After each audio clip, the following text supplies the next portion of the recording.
Выборы являются свободными.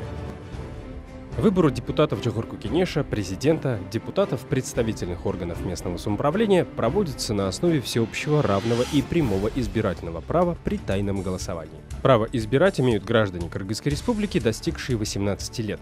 Статья 2, пункт 4 Конституции Кыргызской республики.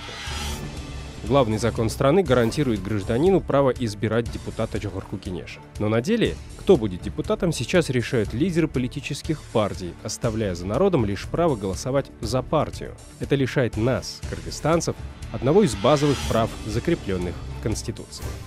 Думая, что их голос ничего не решает, люди разочаровываются в выборах.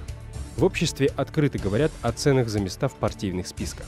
Поэтому и избиратели продают свои голоса. В итоге мы имеем олигархический, оторванный от народа созыв, в который приходят лишь защищать свои интересы. Чтобы оказаться в следующем созыве, депутатам не нужно работать для страны и народа, ведь их по сути выбирает не народ, а партийные боссы. Как итог, многие разочарованы в партийной системе, и даже звучат голоса за возврат к мажоритарной.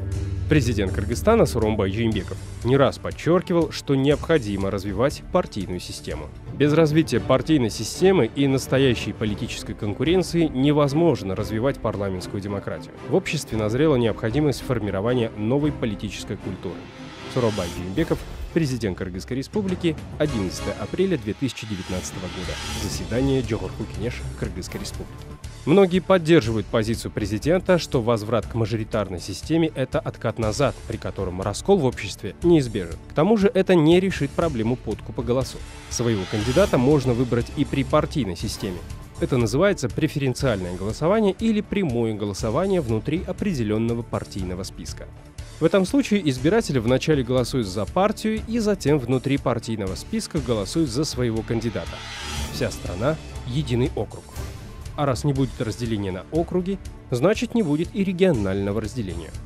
Более того, голосование внутри списков, сохраняя существующие квоты, например, женские. Лидер партии вне конкуренции. Если его партия проходит в парламент, он автоматически получает депутатский мандат. Партийный лидер сохраняет возможность усилять свою партию. При нынешней системе места в партийных списках продаются, поэтому конкуренция существует лишь среди тех, кто способен заплатить за мандат. Поэтому происходит подкуп голосов. Прямое голосование внутри списка снижает вероятность подкупа избирателей. А избранные таким образом депутаты будут защищать интересы народа. Ведь чтобы попасть в следующий созыв, они должны проявить себя перед избирателями. Таким образом укрепляется взаимосвязь депутат-народ.